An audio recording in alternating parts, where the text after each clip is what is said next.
Chhattisgarhi video देखने के लिए हमारे चैनल को सब्सक्राइब करें और दबाएं इस बेल आइकन को, ताकि हमारे वीडियो के नोटिफिकेशन आपके पास पहुंचे सबसे पहले।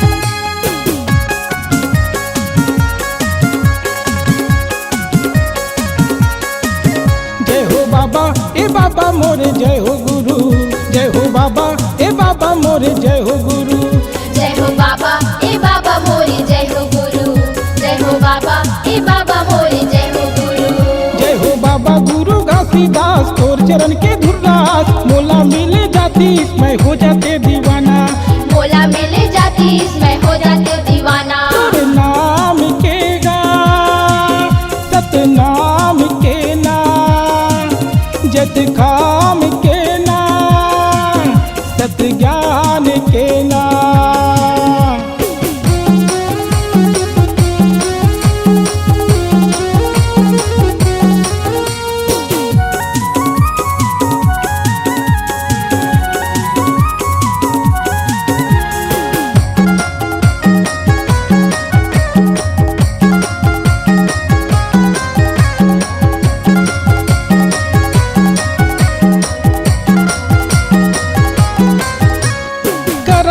बाबा मैं तोला प्रणाम, चरण मनावा तोरे महिमा बखान, चरण मनावा तोरे महिमा बखान, चरण मनावा तोरे महिमा बखान। दे देबे गुरु तै मोला सत ज्ञान, छोटे छोटे लइका भूल चुकला सुधार, छोटे छोटे लइका भूल चुकला सुधार, छोटे छोटे लइका भूल चुकला सुधार। जय हो बाबा ए बाबा मोरे जय हो गुरु, जय हो बाबा ए बाबा मोरे जय हो गुरु, जय हो बाबा ए बाबा मोरे जय हो गुरु, जय हो बाबा ए बाबा मोरे जय हो गुरु, जय हो बाबा गुरु घासीदास तोर चरण के धुर्रास, मोला मिल जाती मैं हो जाते दीवाना, मोला मिल जाती मैं हो जाते दीवाना। तोरे नाम के गा सतनाम के ना, जत खाम के ना सत ज्ञान के ना।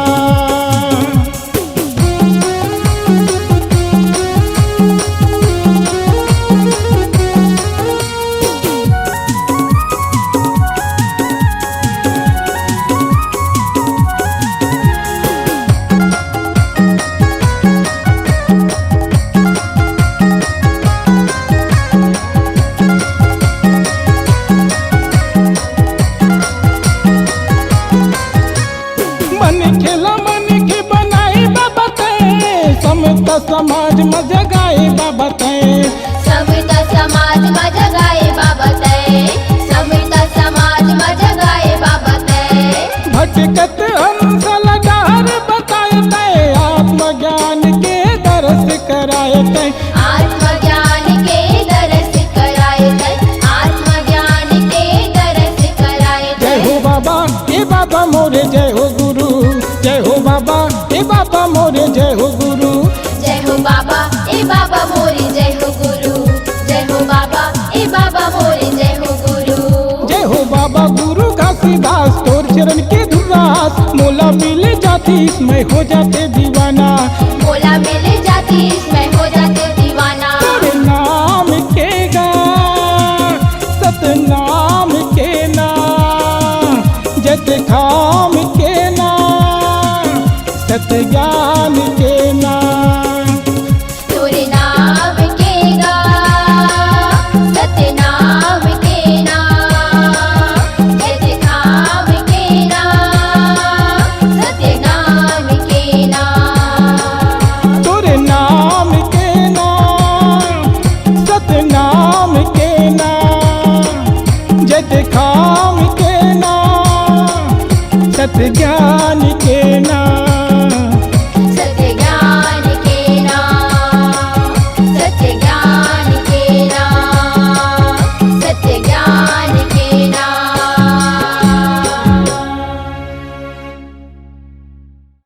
अगर आप अपनी आवाज को एक नया आयाम देना चाहते हैं तो चले आइए मल्टी ट्रैक डिजिटल रिकॉर्डिंग के लिए संपर्क करें HK म्यूजिक कंपनी, कोटा डबरी, चांपा, छत्तीसगढ़। मोबाइल नंबर है 9329238487 और 8085380339।